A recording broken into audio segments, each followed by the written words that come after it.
Olá, sejam muito bem-vindos ao canal Bíblia com Francisca. Eu sou Francisca Grentza, teóloga por formação, e te ajudo a descobrir os tesouros contidos nas narrativas bíblicas. Eu estou lendo para vocês o livro poético de Jó. Esse livro que faz parte do conjunto de livros poéticos na Bíblia, na Bíblia Sagrada.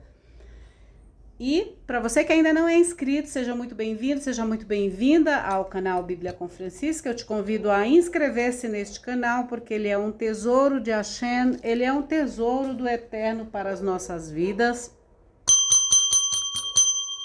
Acionar o sininho das notificações e vir participar desta comunidade digital que cresce a cada dia.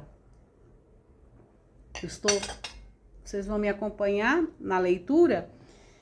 Mas eu também estou tomando café da manhã, gente, tá bom? Olha só, já faz alguns dias que entramos na casa de Jó, assim como vocês vêm aqui e entram também na minha casa, na minha vida, não é assim? Não é um programa de governo, não, Minha Casa Minha Vida, mas vocês entram sim na parte onde eu estudo, no meu escritório, enfim.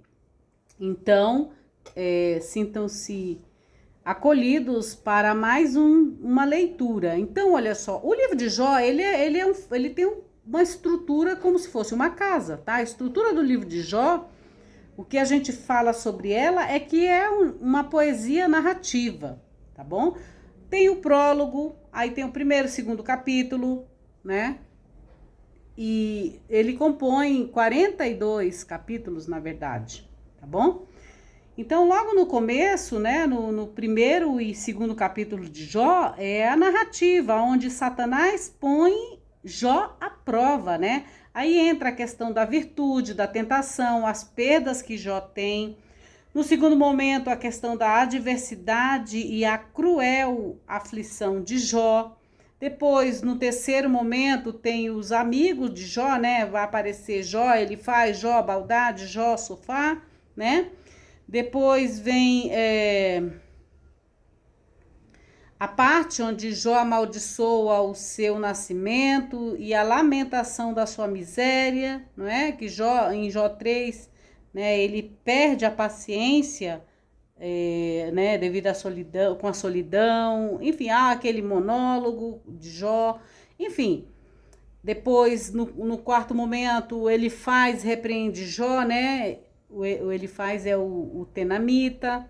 Depois ele exorta a Jó que busque a Deus, né? Até isso nós já lemos. Então, essa primeira parte de Jó, 1 e 2, é a narrativa, né? É um livro com as narrativas. Depois, no capítulo 3, de 1 a 42, 6, começa a poesia narrativa de Jó. Aí, 42, 7 e 17... é a poesia narrativa, tá bom? Então, vamos lá continuar a leitura do livro de Jó, capítulo 16. Você já pegou sua Bíblia, já pegou sua água, seu chá, seu cappuccino, não sei. Olha só, gente, eu tô aqui, ó,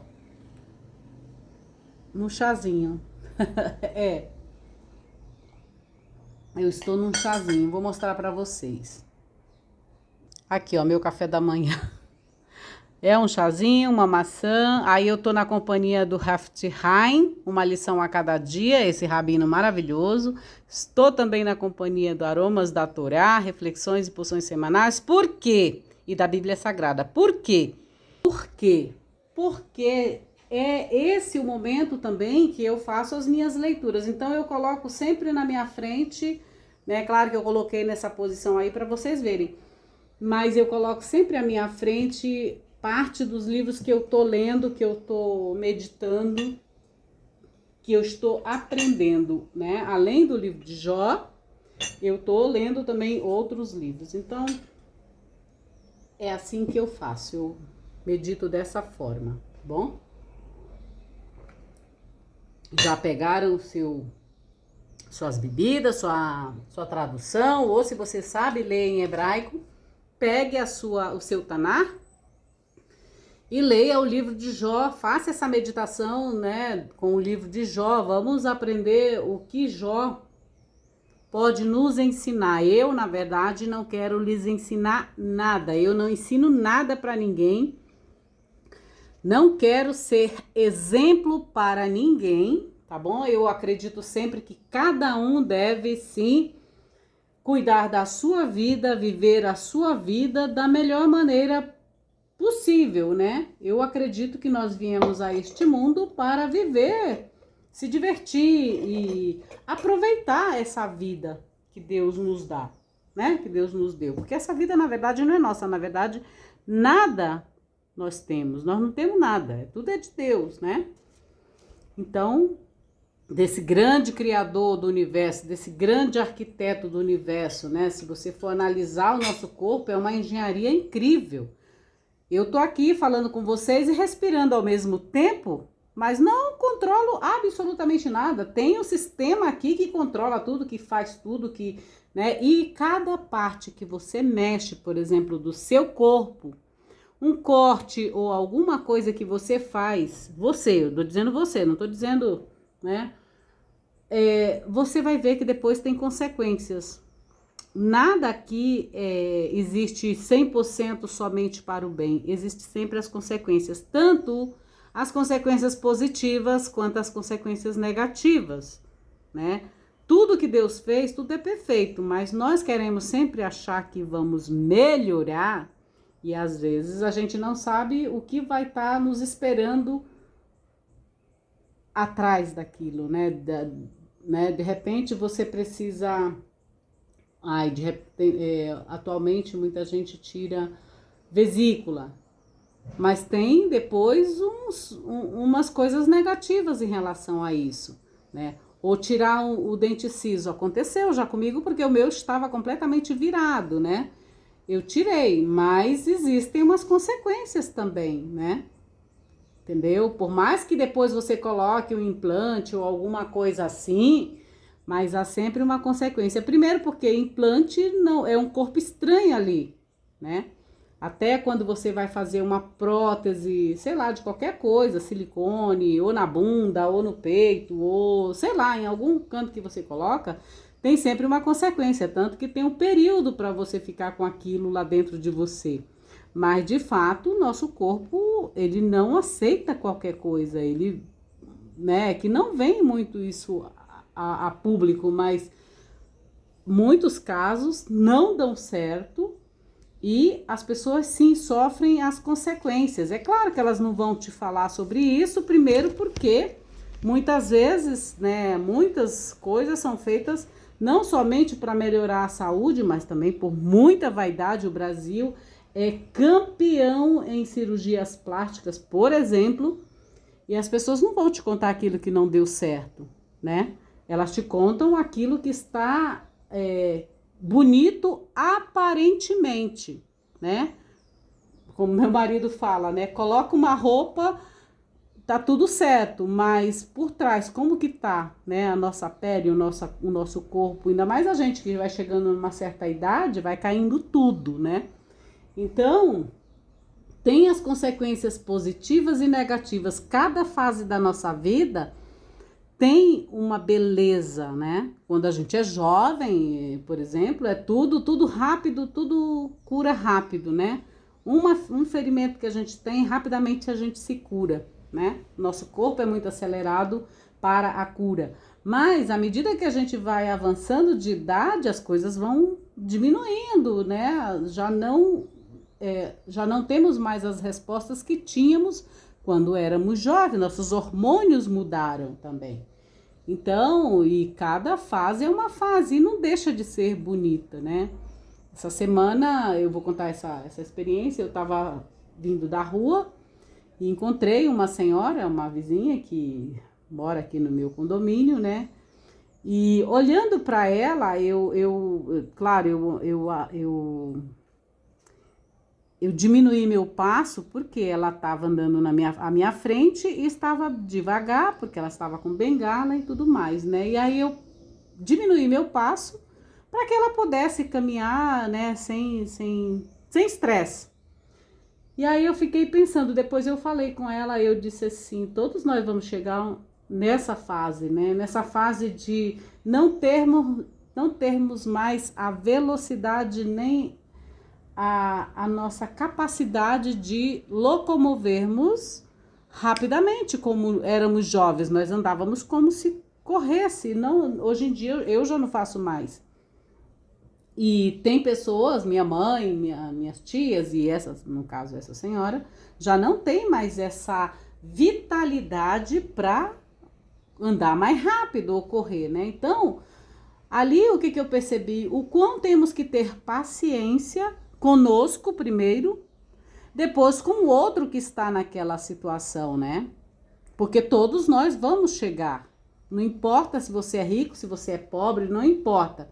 Todos nós vamos chegar, sim, a diminuir o nosso ritmo, seja esse ritmo frenético de ganhar dinheiro, de questões de saúde, de correr, de locomover-se, todos nós, né? Por conta da idade, por conta de N coisas. Mas ela me fez rapidamente parar. Eu vim assim acelerada, sabe? Da rua acelerada, eu ando acelerada. E então ela me fez assim, como se eu fizesse uma pausa, calma. Tenha paciência, deixa ela chegar, deixa ela entrar, né? E depois você segue o seu caminho. E ali foi eu comecei a observar e disse para ela, eu digo, todos nós vamos chegar, isso é um aprendizado, né? E eu até agradeço ela, eu sei que ela deve estar por aí,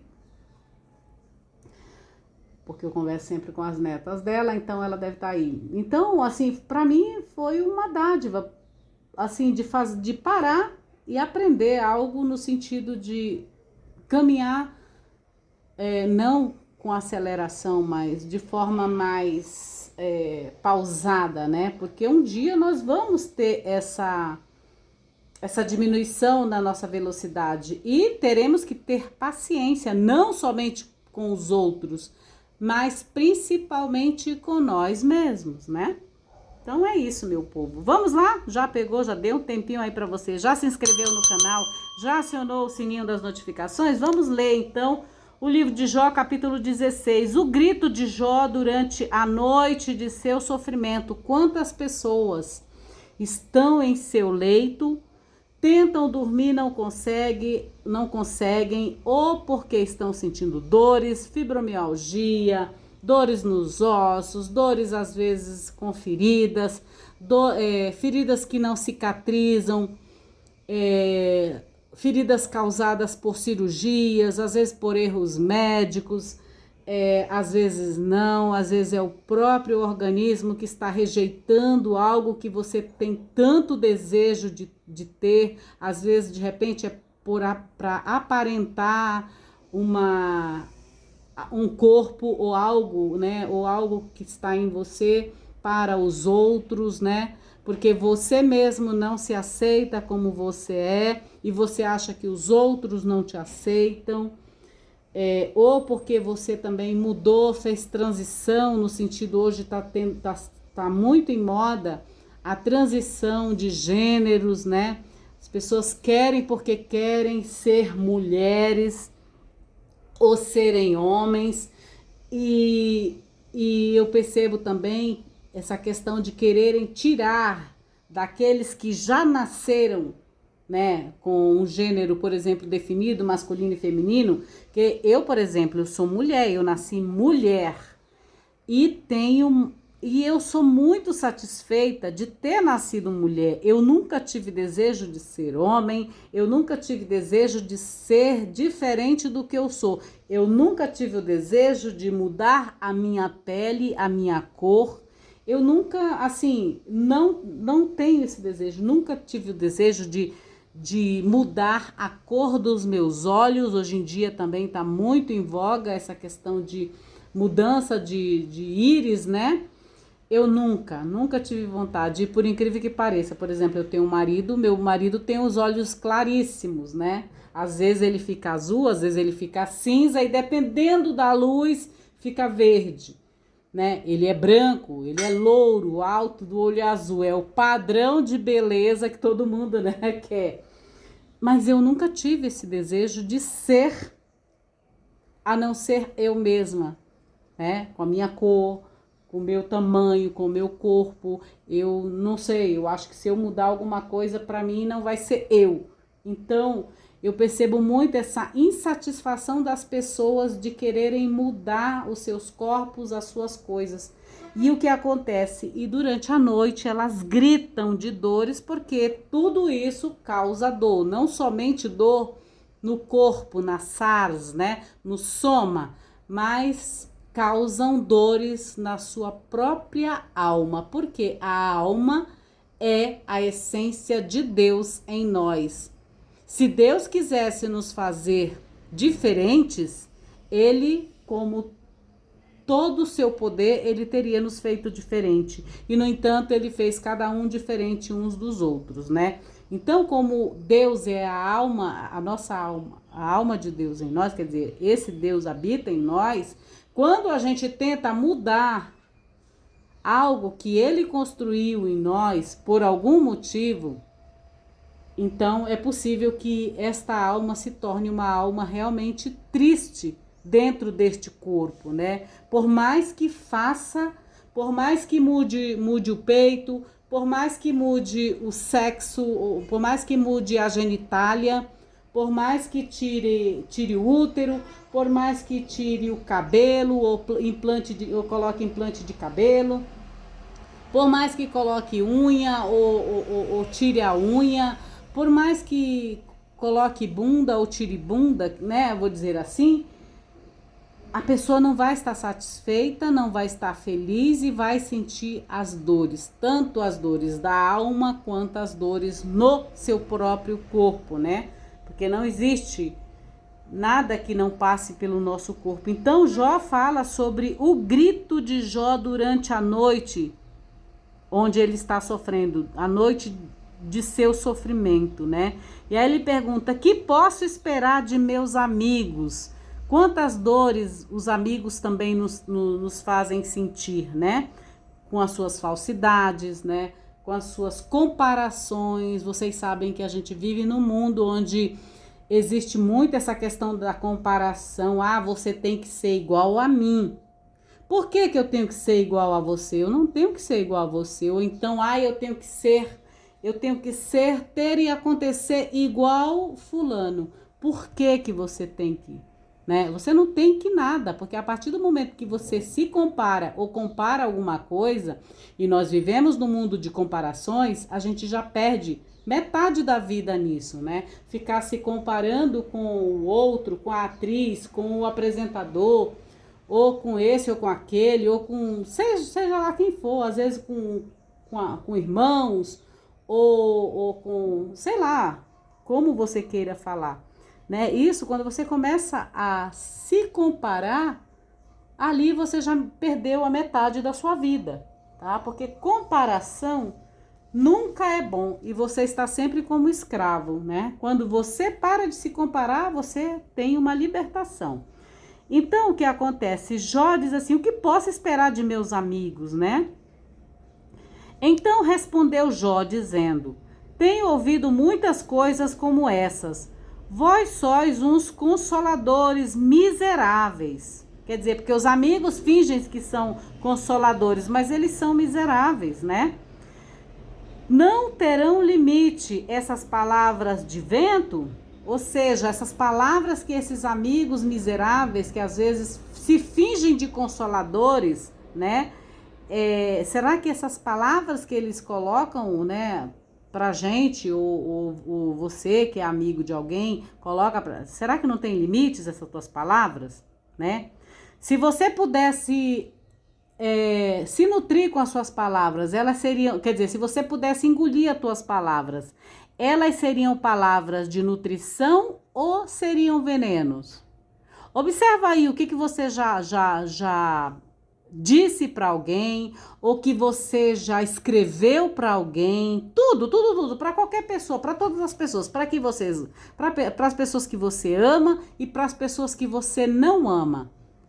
Essas palavras, elas seriam palavras de nutrição, sementes que, né? Palavras de nutrição, ou elas seriam venenos que você mesmo, de repente, já tomou e queria dividir esse veneno com alguém. Começa a pensar sobre isso. Quantas palavras você já disse para pessoas que não tem nada a ver com a tua vida, pessoas que não querem nem saber que você existe, não estão nem aí para você, nunca te deram atenção. E você simplesmente fala palavras para essas pessoas como se você desse um veneno para elas, mas no final, na verdade, você tomou antes esse veneno, só que você estava tão envenenado que queria de repente envenenar os outros.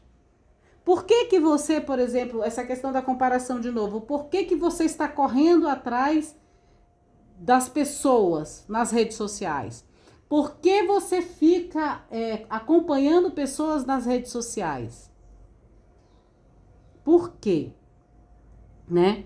Para que você possa se comparar, não é isso? Para que você possa se comparar para ver se a vida do fulano ou do cicrano está bem ou não, se a tua vida é melhor, para que você possa agradecer de repente, como eu tenho essa vida e fulano tá na pior, eu vou agradecer a Deus porque Deus foi bondoso para comigo e não foi bondoso para com fulano. Não é assim? Então, isso é uma comparação. Então, observa por que que você está. Então, e essas tuas palavras?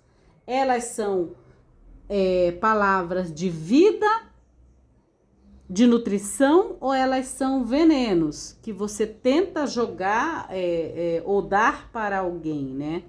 Então, observa bem se essas tuas palavras, tudo que você já escreveu, ou em comentários, ou em alguma coisa, né? Elas são palavras de vida ou são palavras de morte, tá bom? Então, olha só, Jó faz esse questionamento, né? Vós sois consoladores miseráveis, não terão limite essas palavras de vento? Ou seja, essas palavras vazias, né? Ou o que te provoca para responderes, né? Eu também poderia falar como vós, se estivesseis em meu lugar. Eu prepararia discursos contra vós, e contra vós abanaria minha cabeça. Você é daqueles que fica maneando a cabeça, assim, né? Julgando as pessoas, né? Às vezes por conta da classe social dela, pela cor, pelo jeito dela falar. Aqui no Brasil nós temos N sotaques, né? Imagina só, você gosta de zombar dos nordestinos porque eles falam de um jeito? Você gosta de zombar do pessoal lá do Rio Grande, né? Que fala barbaridade, tchê, trilegal, né? Vamos tomar um chima. Vocês gostam? Vocês são daquele tipo? Ou então lá que tira sarro do povo do Pará, que fala assim, mana, pega teu beco, né? Égua, mana, pega teu beco, né? Como é que a gente chama lá? Deixa de pavulagem, mana, você tá muito pávula, né? Então, toma teu beco, se tu é arrogante, se tu é soberba, cheia de pavulagem, então toma teu beco e sai daqui da sala, né? Sabe? Então, quer dizer, você é desse tipo que fica zombando da linguagem das pessoas? Então, Jó também fala aí, Jó tá falando sobre essas questões, olha só. Eu também poderia falar como vós se estivesse em seu lugar, ou prepararia discursos contra vós, e contra vós abanaria a cabeça. Ou então, quando algum mineiro tá falando, mas que trem bom é esse, um trem, né, falando sobre os pães de queijo ou do café, mas que trem bom, né, a gente não fala assim, trem bom, né, Wi-Fi, né, enfim. Então, olha só, eu também poderia falar como vós se estivesses em meu lugar, ou prepararia discursos contra vós, e contra vós abanaria a cabeça, até vos encorajaria com minha boca, e o consolo de meus lábios mitigaria a vossa dor. Contudo, se eu falar, minha dor não abranda, e se me calo, não se afasta de mim. Ou seja, se eu falar sobre a minha dor, é o que Jó está falando aqui, não vai abrandar a dor. Então não adianta você gritar para os 4 cantos do mundo: ai, eu sou doente, ai, eu tive essa dor, para que as pessoas sintam pena de você, né? Então, ai, eu tenho essa dor e aquela coisa, porque eu vim desse mundo, porque eu sou isso, porque eu sou... Não vai adiantar, porque a tua dor vai continuar. Isso não vai abrandar a tua dor. E aí, se você se calar também, né, não vai mudar, né? Essa dor que você está sentindo não vai se afastar de você, seja qual dor for, né? E agora Jó fala também a questão da cólera de Deus. Ele diz assim: a cólera de Deus me oprime, ou seja, a raiva de Deus me oprime, né? A vingança de Deus me oprime, né? A ira de Deus me oprime. Não sei como está aí na sua Bíblia, tá? Aqui colocaram como cólera. A cólera de Deus me oprime. Realmente ele me tem esgotado. Você é daqueles também que quando tá com problemas, né, você se sente oprimido, é como se Deus estivesse te oprimindo e você fica esgotado. Você não tem força nem para levantar, para cuidar das suas coisas, nem para comer, nem para tomar banho, nem para fazer nada. Então, você fica esgotado. E ele diz assim: e assolado toda a minha companhia. Levantou-se como testemunha contra mim, ou seja, tudo se levantou contra ele, né? Atirando-me na cara acusações. São as dores de Jó, atiram na cara dele, né? Olha, Jó, você não é tão bom assim, então diminui a tua arrogância, baixa a tua bola, fala baixo, Jó, porque as tuas dores, elas simplesmente levantam-se como testemunha contra ti mesmo, que tu não és todo esse todo-poderoso, que toda a tua riqueza não vale de nada diante das provações, diante da doença, né, que Satã te infringiu e que Deus passou a mão para que acontecesse contigo, né? Então, baixa tua bola, Jó. Baixa tua bola. O teu dinheiro não vai pagar um bom médico ou um bom hospital para te curar. As tuas dores dão testemunho contra ti, Jó. Não é a tua cor que vai fazer tu ficar sem dores, Jó, né? Seja lá quem você seja como Jó, tá bom? Ele diz assim: atirando-me na cara acusações. Em sua ira, isso ele tá falando sobre Deus, né? Em sua ira me despedaçou e perseguiu, rangeu seus dentes contra mim. Meu adversário, aqui é Satã, tá? Lá, exatamente, meu Satã, ele fala assim: meu Satã fixa seus olhos em mim. Eu já expliquei para vocês que Satã é o acusador, tá bom? É o adversário das nossas almas, tá bom? Ele vem para fazer um trabalho e ele faz esse trabalho. Agora você tem que saber se você é fiel a você e a Deus ou não. Todos os dias somos crivados por Satã, tá? Todo adversário, presta atenção numa coisa, todo adversário é um Satã. Todo adversário. Eu posso ser um Satã para você, assim como você pode ser meu Satã.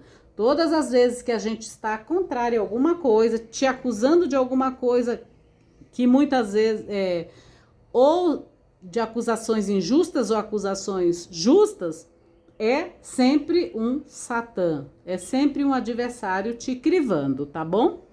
Então é isso. E diante do tribunal de Deus, a gente vai ser julgado, exatamente, ou com culpas ou sem culpas, tá bom? É isso.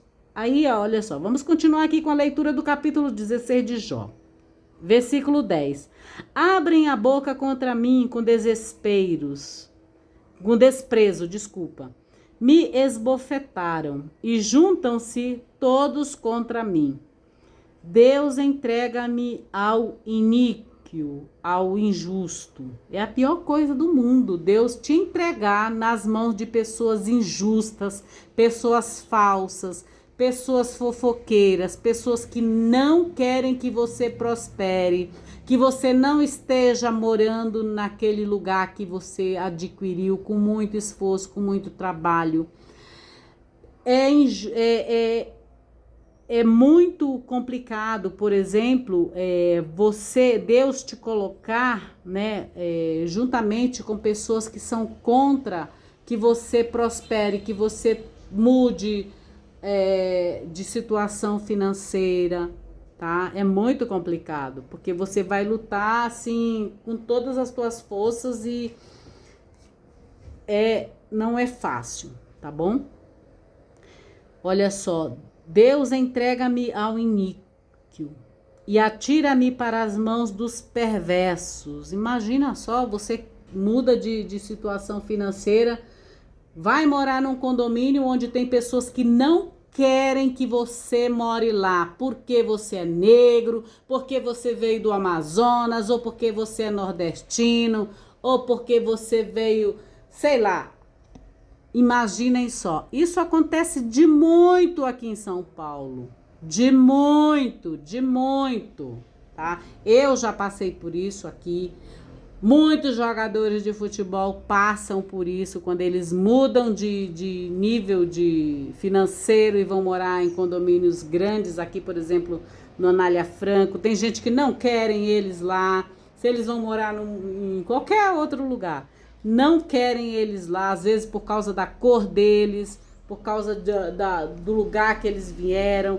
Então, imaginem só você ter que conviver, né, com esse tipo de gente que acha que você não tem que subir de nível financeiro, nível social. Imaginem só, ou porque você nasceu preto ou negro, ou porque você nasceu favelado, e vocês veem muito isso atualmente na mídia em relação lá, né, a uma moça influencer no Rio de Janeiro, que ela simplesmente, só pelo fato dela dizer que ela é de direita, eles não aceitam, os próprios, né, daquela situação não querem que ela diga que ela é de direita e tudo mais. Por sinal, ela fez um boicote com uma marca de cosmético. Essa marca de cosmético, você sabe o que significa em hebraico? Significa pecado. Afon significa pecado em hebraico, um pecado bem complicado, tá bom? Existem 3 tipos de pecado em hebraico na Bíblia, que se chama Avon. Um dos pecados, eu não estou falando da marca, tá? Eu estou falando que o nome Avon, que se escreve de outra maneira, significa pecado. E o outro é rata e o outro é pecha, tá? São 3 pecados. Pecha, rata e Avon. Avon, tá bom? Então, eu acho que essa moça aí foi um livramento, já que ela é muito ligada também com as questões espirituais. Eu acho que foi um livramento ela sair de não vender mais, fazer propaganda para esta marca, né, de cosmético, que se chama Pecado. Interessante, né? Olha só como são. Bíblia também é cultura útil e inútil também, né? Não sei se vai te ajudar, mas aqui no mundo nada é por acaso, gente, tá bom? Então, olha só, vamos continuar aqui.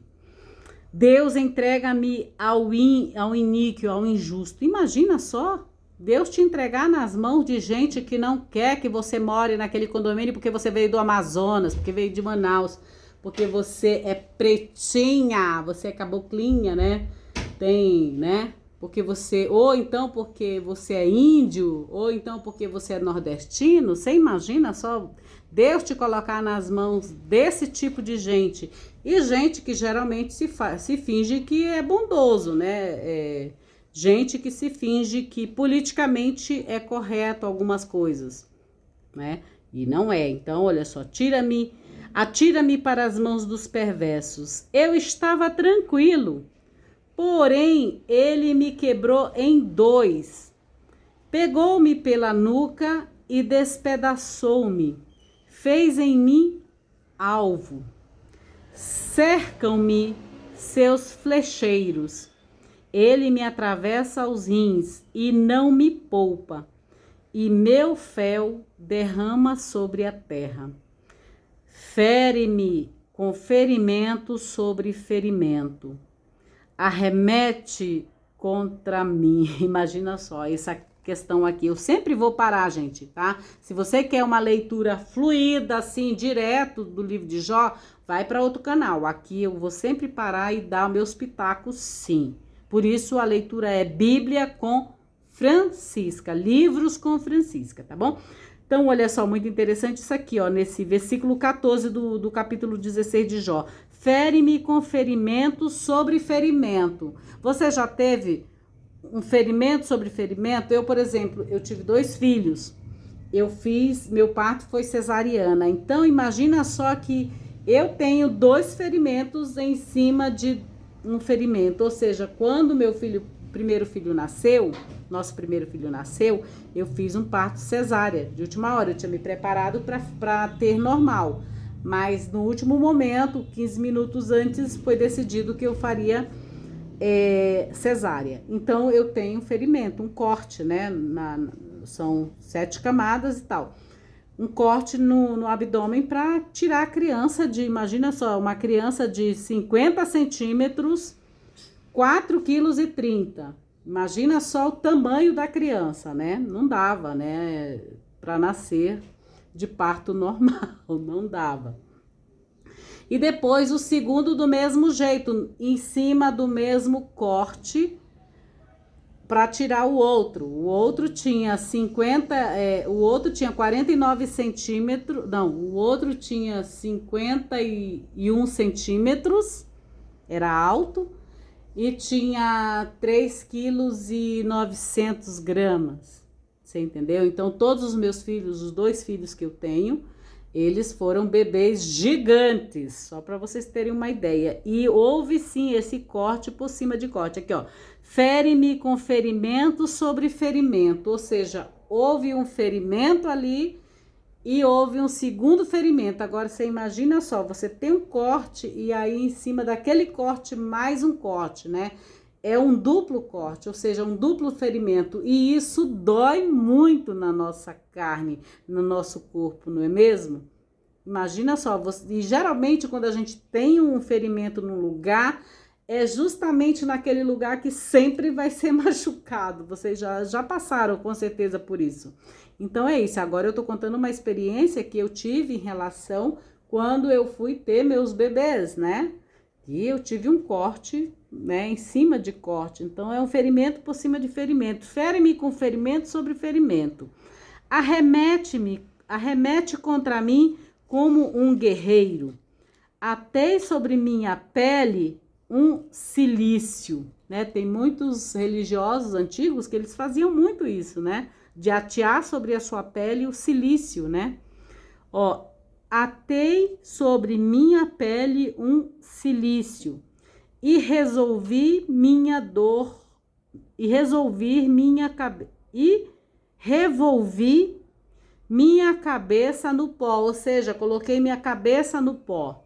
Meu rosto está vermelho de tanto chorar. Você tem chorado muito à noite com dores na sua alma, com dores no seu corpo? Então, Jó também. E minhas pálpebras cobertas de escuridão, embora não haja violência em minhas mãos, e minha prece seja pura. Ou seja, Jó, ele mostra que o justo também tem essas aflições, tem essas dores, ele chora, né? Ele também é perseguido, tá? Agora vamos lá, continuar aqui, versículo 18. Da humildade à confiança. Agora ele começa, né?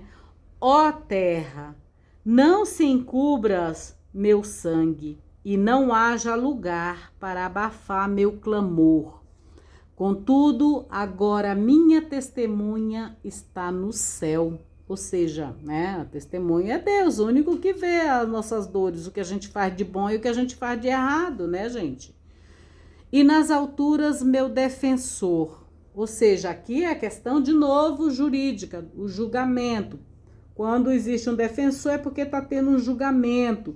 Lembre-se que Satã é o acusador, é o adversário, né, das nossas almas. Ele vem para fazer o trabalho dele como defensoria, né, como acusação, como advogado de acusação, né, no tribunal de Deus. Então, nas alturas, meu defensor, ou seja, também tem um advogado de defesa aqui, ó. Nas alturas, meu defensor. Meus amigos são os que zombam de mim. Quantos amigos, né, que a gente acha que são amigos, no entanto, eles zombam da gente. Às vezes, os nossos amigos são os que moram com a gente. Eles zombam sim da gente, tá? Quantas de vocês não têm irmão? Até pai e mãe zombam de você. Marido, mulher, companheiros e tudo. Zombam de você. Seus filhos zombam de você, né? Você às vezes zomba dos seus filhos, né? Então, ele diz assim: meus irmãos, meus amigos são os que zombam de mim. Meus olhos se desfazem em lágrimas diante de Deus. Quantas vezes você é julgado injustamente, você vai apelar para Deus. Você vai lá com Deus. Deus, julga isso aqui. Eu faço muito isso, gente. Quando alguém tá tentando me derrubar, quando alguém tá falando coisas que não são verdades de mim, eu digo: Senhor, tu sabes quem eu sou, então tu julgas, tu é o melhor juiz, então tu julgas. Eu coloco sempre para o céu as minhas coisas. Por isso que no começo, quando o Jó diz assim: ao qual santo tu vais chamar, como eu falei para vocês, eu chamo sim, eu vou atrás do Kadosh Baruch Hu, eu vou atrás do santo bendito que é Deus, né? Então, eu sempre vou atrás de Deus para que Ele julgue, porque eu não sei qual é o lado, o que aconteceu lá no oculto, lá com outra pessoa. Eu sei o que acontece na minha vida. Eu cuido da minha vida. Da vida do outro, eu não sei. Eu não sei qual foi a intenção da pessoa querer me prejudicar, né? E o porquê, o que está oculto ali, né? Então, tem isso também. Aí ele coloca aqui: então meus olhos se desfazem em lágrimas diante de Deus. Então eu choro para Deus, né? É para Deus que eu choro as minhas agruras, as minhas coisas. Eu não vou para ninguém, nem para psicólogo, nem para amigo, nem para ninguém chorar minhas agruras, minhas dores. Eu vou para Deus, diretamente para Deus. É diante de Deus que eu me derramo, não diante de qualquer pessoa. Aqui no versículo 21, que ele possa ser árbitro, ou seja, que Deus possa ser o juiz. É justamente por isso, ó, que Deus possa ser árbitro, o juiz, entre um valente e Deus. Ou seja, que Deus possa ser o árbitro, o juiz entre, né, essa pessoa que é tão corajosa para afrontar as outras, para se colocar como juiz da vida dos outros, das outras, né? Então, diante de Deus, vamos ver o que a pessoa é. Então, a gente joga para Deus, né? Devolve, às vezes, eu devolvo as maldades que as pessoas me fazem. Eu digo: ó, Senhor, tá aqui, tô devolvendo para ti, para que tu resolva isso aí, que a pessoa se arrependa do mal que ela tem feito, né? Que às vezes você tá cuidando da sua vida e vem pessoa lá do quinto dos infernos, vem encher o teu saco, né? Então é bem isso. Então que Deus possa ser árbitro entre um valente, né, e Deus. E entre o homem e seu próximo, ou seja, entre mim e a criatura, eu digo: Senhor, tu é o juiz. Resolve lá. E às vezes, né, resolve. Graças a Deus, comigo nunca aconteceu. Gente, eu sou tão abençoada, que eu nunca procurei fazer mal pra ninguém. E se eu encho a minha boca de dizer, eu nunca fiz assim, maldade com ninguém. Nunca desejei mal pra ninguém. Mas eu vou te dizer uma coisa: todas as pessoas que tentaram me fazer mal, me desejaram mal, essas pessoas colheram cada coisa que Deus me deu. E como eu sei que Deus dá aquilo que realmente é de acordo com aquilo que você planta, então eu sou bem tranquila. Olha só, eu sou tão feliz nesse sentido que, olha, Eu nunca tive problema com saúde. Remédio, a indústria farmacêutica, se depender de mim, ela morre de fome, porque eu não tenho. Raramente, quando eu vou no médico, graças a Deus, nunca tem muita coisa assim para resolver. Só muda, às vezes, uma coisa ou outra, uma alimentação que não tá legal, nada. Sabe, uma pessoa que nasceu e, graças a Deus, eu não tenho vício de tomar remédio, eu não tomo remédio controlado, eu não tomo remédio para nada. Sabe? Então, quer dizer, eu sou abençoada, né? Então, eu vou reclamar para Deus. Não, graças a Deus nesse sentido. Então, não tenho esses certos problemas, não. Se eu quiser ir para qualquer lugar, eu vou e não tenho, sabe? Então, ele diz aqui que Deus possa ser árbitro entre o homem e seu próximo, porque decorrerão poucos anos e eu seguirei pelo caminho de onde não voltarei. Ou seja, existe coisa melhor na vida do que você seguir o seu próprio caminho, não o caminho do outro. Você, por exemplo, se você dirige, você pega seu carro, você tem um determinado local para ir, né? Você vai encontrar na estrada ou na rua, né, nas avenidas, milhares de carros de diferentes marcas, de diferentes cores, de diferentes pessoas. Você vai aqui atrás, né? Você não vai seguir o caminho do carro da pessoa que está à frente de você, ou que está atrás ou que está do teu lado. Você não vai seguir. Por quê? Porque aquela pessoa vai para uma determinada direção, para um determinado caminho, para um determinado compromisso que a pessoa tem. Por que na vida você tem que querer seguir o caminho lá do seu pai, da sua mãe, do seu vizinho, de não sei quem? Da influência, do influencer, sei lá, o que você segue. Por que eu tenho que seguir o caminho de Jesus? Mas nunca que eu vou seguir o caminho de Jesus. Sabe por que eu não vou? Porque o caminho de Jesus é o caminho de Jesus. Eu sou discípula, eu sou apenas alguém que aprende com os discípulos dele, né? Mas eu não vou ser Pedro, eu não vou ser o bispo de Roma, como Francisco, como Mário Jorge Bergoglio. Eu não vou ser presidente Lula, presidente Luiz Inácio Lula da Silva, não vou ser. Não vou ser o governador Caiado. Entendeu? Então, por que às vezes a gente tem que achar que a gente tem que seguir o caminho daquela pessoa, tem que fazer igual, tem que ser igual? Por quê? Se aqui está dizendo, cada um tem o seu caminho, né? E seguirei o caminho de onde não voltarei, porque quando a gente também morre, a gente não vai voltar de acordo com o que está aqui, né?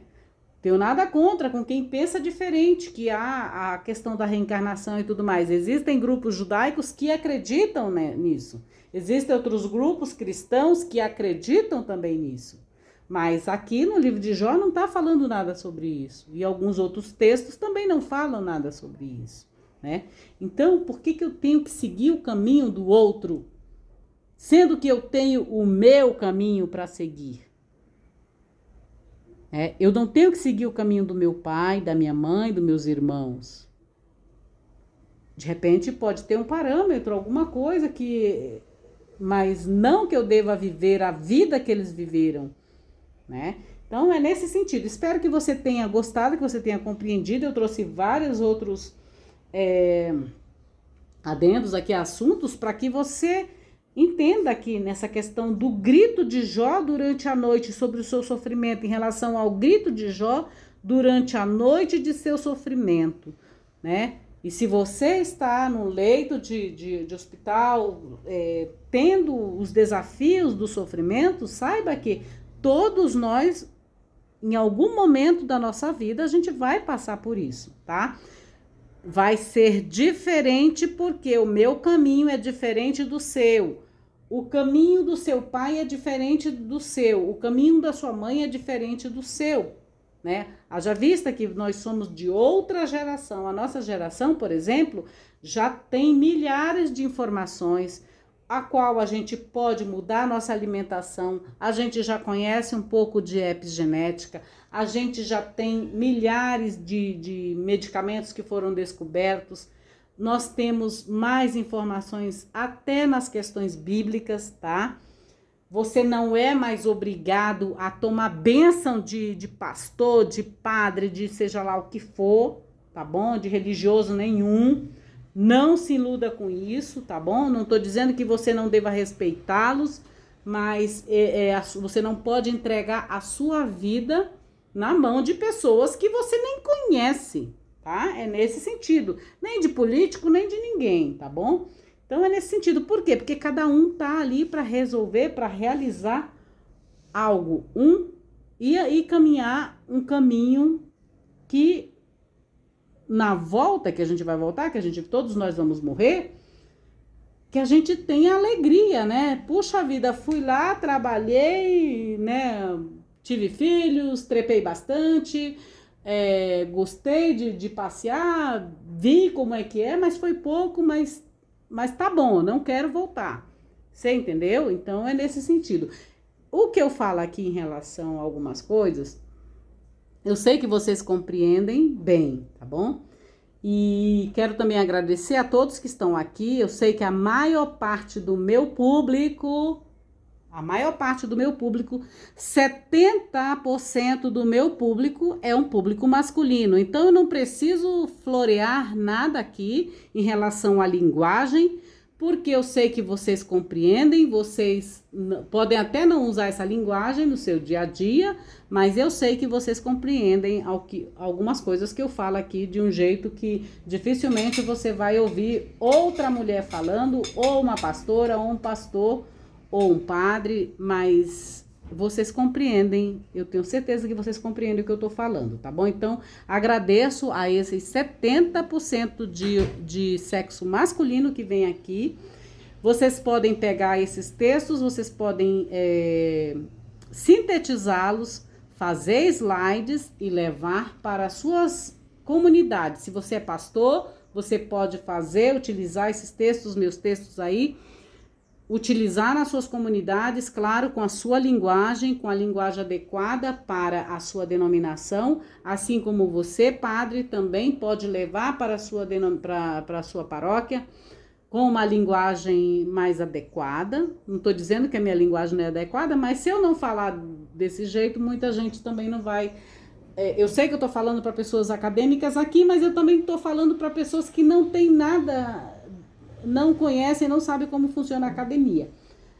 Para pessoas mais, digamos assim, simples, tá? Que não tiveram também todo esse estudo que a gente tenta realizar, tá bom? Eu não estou dizendo que são mais ou são menos, eu estou dizendo que a compreensão, de repente, pode ser diferente, tá bom? E às vezes uma linguagem mais, digamos assim, uma linguagem mais do povo, eu sou do povo, então, às vezes é mais fácil as pessoas compreenderem. Como eu já falei para vocês em outros livros, existem palavras aqui na Bíblia que, se você não tiver um dicionário, né, ou se você não tiver um dicionário teológico, você não vai entender exatamente. Por exemplo, aqui ele fala muito em questões jurídicas, aqui no capítulo de Jó, no livro de Jó. E desse capítulo 16, por exemplo, aparece o nome de Satã como adversário. E também, quando ele fala aqui a questão de acusações, quando ele fala aqui a respeito de defensor, é uma linguagem jurídica, é uma linguagem do direito. Para você que é advogado, que vem aqui, você conhece bem esse sistema. É possível que você já tenha lido o livro de Jó, por ele conter toda essa linguagem também jurídica, assim como possivelmente, se você ler o livro o Evangelho segundo João, e alguns outros textos dos evangelhos, quando trata-se do julgamento de Jesus, possivelmente, para quem é do direito, tem uma visão mais ampla a respeito desse julgamento que houve com Jesus, tá? Então, e você vai reconhecer essa linguagem jurídica nos textos, tanto de Jó como no Novo Testamento, em relação ao julgamento de Jesus, tá bom? Então é isso, queridos. Eu agradeço aos 70% do sexo masculino. Meninos! Então é isso. Fiquem com Deus, em Deus, para Deus. Fiquem na bênção de Deus e celebrem aquilo que realmente importa, que é a vida de cada um de vocês. E para as meninas, que são apenas 30% do meu público, também sejam muito bem-vindas, vocês também são umas queridas aqui, tá bom? Peguem aí os textos, por isso que também de vez em quando eu mostro as essências e perfumes no Novo Testamento, a Torá, aromas da Torá. O aromas aqui no caso da Torá não é somente a questão das essências ou perfumes e enfim, frascos, não. É os aromas dos textos, gente, tá? É que eles falam com uma linguagem mais poética, né? Quando se fala de aroma, de perfume, a gente sempre lembra uma coisa gostosa, não é? Um incenso, enfim, uma mirra, né? Sei lá, a gente sempre pensa em coisas bonitas, em frascos bonitos, alabastros, a gente pensa sempre em coisas bonitas, cheirosas e gostosas, assim como nós devemos ser, tá bom? Então, um cheiro em todos vocês, fiquem com Deus, em Deus, para Deus, fiquem na bênção de Deus e celebre aquilo que realmente importa, que é a vida de cada um de vocês, tá bom? Gente, coloca aí, transfira esse conteúdo para teus contatos, ou seja, compartilha com teus contatos, tá bom? Fica com Deus. Eu volto em breve. Aciona o sininho aí das notificações. Aciona aí os balangandãs da Dona Francisca, tá bom? Tchau, um beijo, gente. Tchau, tchau.